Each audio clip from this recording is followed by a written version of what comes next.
High guys, good morning and welcome back to another blog. Just breakfast झाला आणि आता रूमवर चाललो आहे. आणि आज मला इव्हिनिंग शिफ्ट आहे, तर मग मी वर्क फ्रॉम होमच करणार आहे. जसं की काल मी सांगितलं होतं, मला हे सगळं कबड आवरायचं आहे.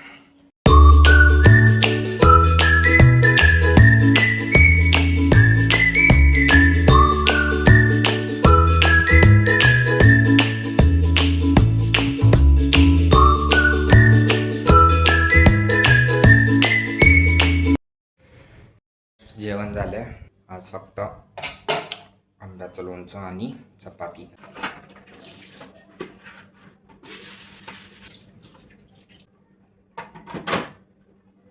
आता 2 वाजलेत आणि आपला लॉग इन करायचा टाईम झाला आहे.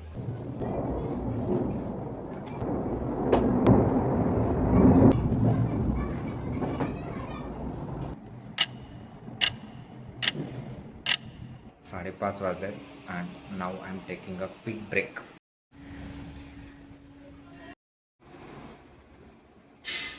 चहा झाला आहे, थोडं फ्रेशनअप झालो आहे आणि आता पुन्हा काम करू. होळीचं दर्शन झालं आहे, त्यानंतर जेवण झालं आहे आणि हा ब्लॉग पण मी एडिट केला आहे. तर मग असा माझा हा पूर्ण आजचा दिवस आहे. जनरली ज्या दिवशी मी घरून काम करतो त्या दिवशी माझा सगळा दिवस असाच जातो.